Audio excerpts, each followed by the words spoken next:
Hello, good afternoon, and welcome to Teleislas News with the most important news of the day.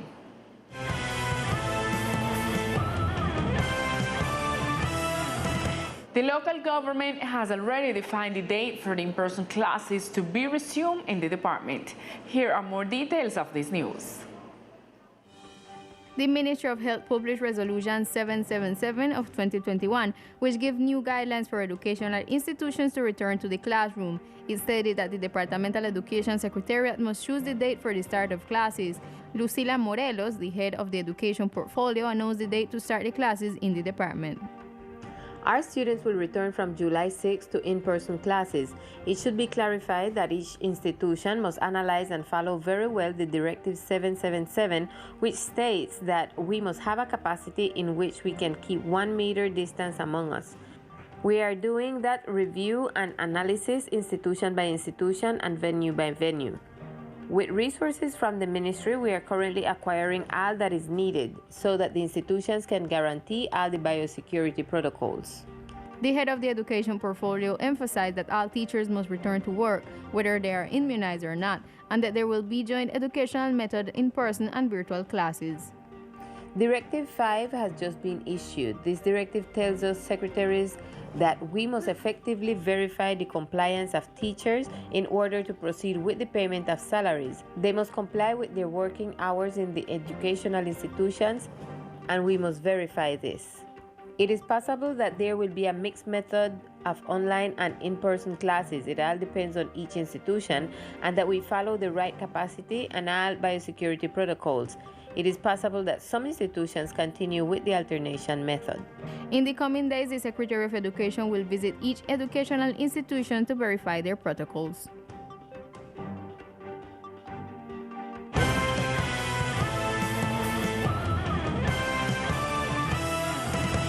Beginning today to June 24, the Departmental Risk Disaster Management is conducting with the departmental government and local authorities the face-to-face technical assistance workshop for the development and implementation of the Departmental Disaster Risk Management Plan.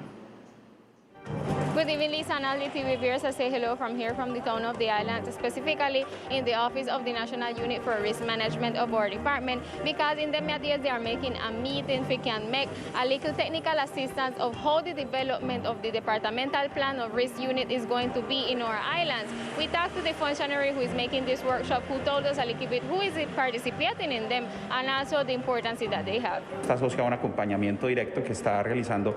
This is associated with direct support with what is being done by the unit for the management of risk and disasters in various thematic with the purpose of strengthening the capacities of the department or the municipality of all Providence in terms of the implementation of policies for risk management. This week, we are addressing the thematics associated with the risk plans, which is the instrument that created the National Risk Policy.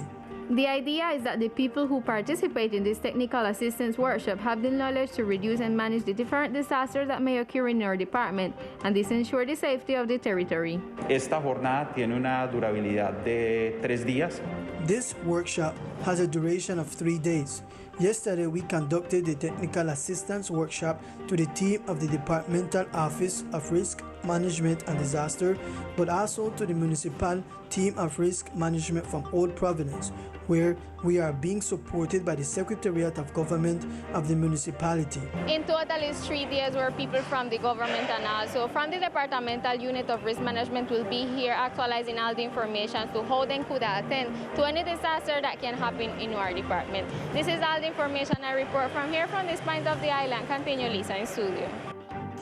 Thank you, Alice. And in other news, with the objective of showing the rest of the country the current situation of the victims of the armed conflict and the most needy of the archipelago, a member of the Truth and Reconciliation Commission visited the islands. Commissioner Leonard Palacios, moved by the different situation on the island, expressed his opinion on how the Truth and Reconciliation Commission has been working with the island community. To understand the phenomena of exclusion on this island and above all, the patterns of stigmatization, we have a mandate to listen broadly and deeply and normally in Colombia. People think that there has been no armed conflict here. But unfortunately, when we come here, we have to ratify that there has been armed conflict here, more than in any part of the Colombian territory. The official also indicated the objective of the visit to the islands, which he summarized in recommendation for guarantees of non-repetitions. Being here has been very rich to deepen the clarification of the truth and to deepen the reflection on what we should recommend to the country to transform its reality. The Commission committed himself to make visible the problems that are experienced on the island, including the scourge of drug trafficking, criminal gangs, overpopulation, and the recent problems experienced in the archipelago after the hurricanes, where people are not living in dignified conditions. And now we make an assessment of how the COVID-19 situation is progressing in the department, considering the latest report issued by the departmental government. The latest report dated to June 21 of 2021 shows that there are currently 92 active cases of COVID in San Andres and 4 active cases in the municipality of Old Providence, this giving a total of 96 in the entire department.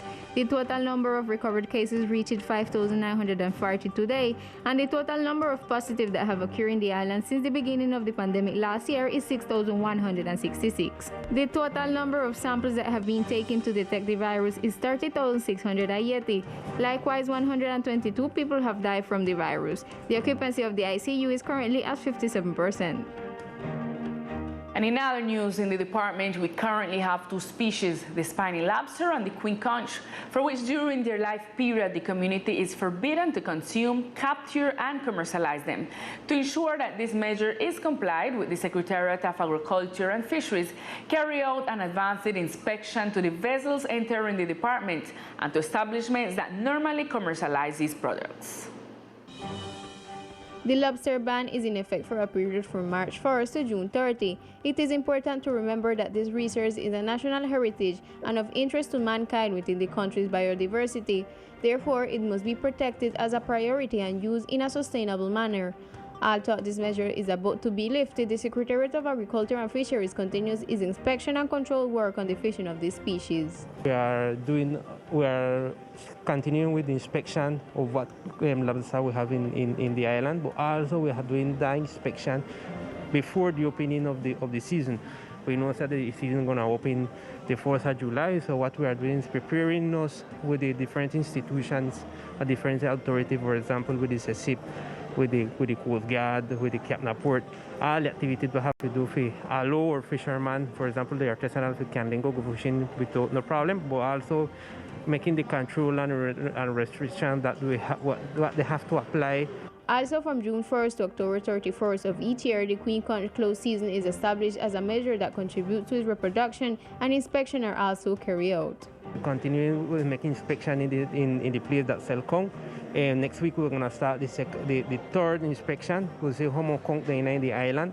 Part of this conch is what's going to catch on the cart before the closing season start, and it caught by our artisanal fishermen. So that we are trying to fulfill the requirement that the law establishes to guarantee that the fishing we are doing in a sustainable. These inspection works are carried out between 3 institutions: the departmental government, the National Navy in San Andres, and the Port Captaincy.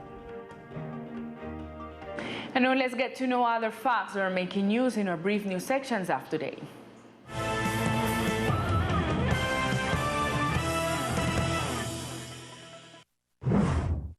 After the marathon session of mass vaccination on the island of San Andres, the governorship of the Archipelago Department recognized the entire logistical and medical team that allowed the application of more than 20,000 vaccines, promoting herd immunity within the island families, promoting life, joy, and early normality of the community actions of the new beginning.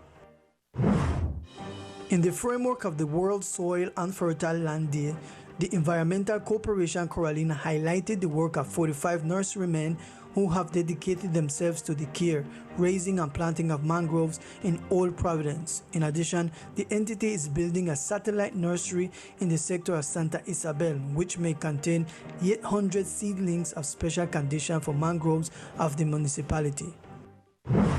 The National Police is conducting a campaign on the prevention of sexually transmitted diseases, aimed at the youth of some sectors of the island. Through banners, the campaign seeks to bring the message of sex education as well as to avoid drug use and domestic violence. Now we continue with the weather forecast. The weather forecast for today, June 23rd, in the coastal area of Archipelago, sky is cloudy. Temperature is 29 degrees Celsius, winds from the northeast direction, with intensities of 26 km per hour. Humidity forecast is 74%, and with probability of precipitation of 2%.